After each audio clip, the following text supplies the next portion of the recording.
Muy buenas tardes, mi nombre es Pablo Enrique y vengo a presentarles mi examen argumentativo oral.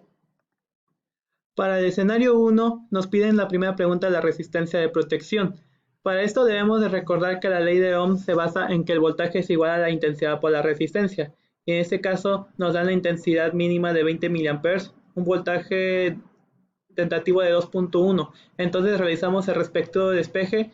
Como tal tenemos como resultado una resistencia de 105 ohms. Para la segunda pregunta nos piden el valor mínimo de la resistencia de protección que se puede usar sin dañar el LED.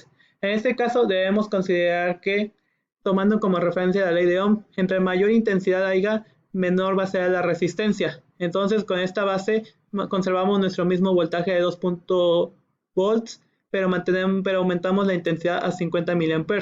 Se realiza el mismo despeje con respecto a la pregunta 1 y en este caso obtuvimos una resistencia de 42 ohms.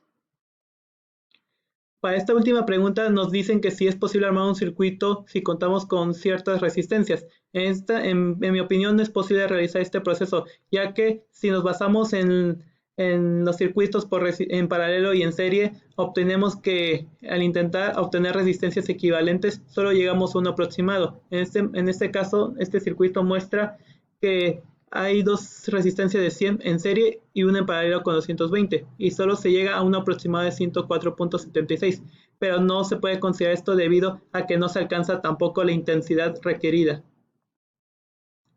Para el escenario 2 nos piden de identificar las variables eléctricas a considerar para garantizar la entrega máxima. En este caso yo considero que es el voltaje, la resistencia, la corriente, la carga, la capacitancia y el tiempo, ya que estos son variables que van afectando durante la experimentación.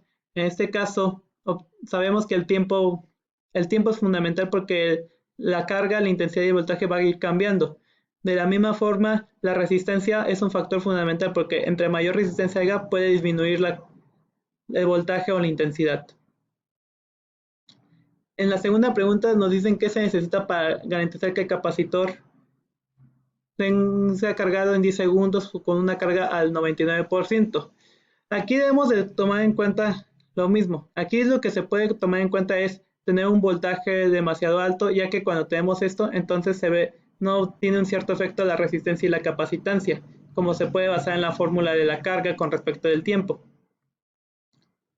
En la tercera pregunta nos pide cómo puedes obtener la corriente máxima que es entregada al corazón. Aquí debemos de tomar en cuenta, tomando en base la fórmula de la intensidad, vemos que la resistencia juega un papel importante en esta ecuación. Por lo tanto, si disminuimos esta resistencia podemos obtener una intensidad mayormente, ya que recordemos que la resistencia cuando esta disminuye cuando su intensidad aumenta. En la cuarta pregunta nos piden con qué potencia actúa un desfibrilador moderno en cada descarga usando el mínimo de energía. Aquí debemos de recordar que la potencia se puede obtener de distintas formas. En este caso se puede obtener entre el trabajo sobre el tiempo. Y entonces en este caso el mínimo de energía viene siendo de 150 joules y siguen siendo los mismos 10 segundos. Por lo tanto obtenemos una potencia de 15 watts. Y tomando en base esta respuesta llegamos a la última pregunta, que nos pide mencionar al menos dos factores que podrían impedir que el corazón no reciba la corriente suficiente. En este caso, aquí a simple vista con respecto a la pregunta podemos determinar que tiene que ver demasiado con el mínimo de energía suministrado, ya que entre menor energía hay menos potencia y de la misma forma es el voltaje y la capacitancia, ya que si esto no se recarga en el tiempo requerido, va a ser muy difícil lograr salvar la vida de la persona. Muchas gracias por su atención.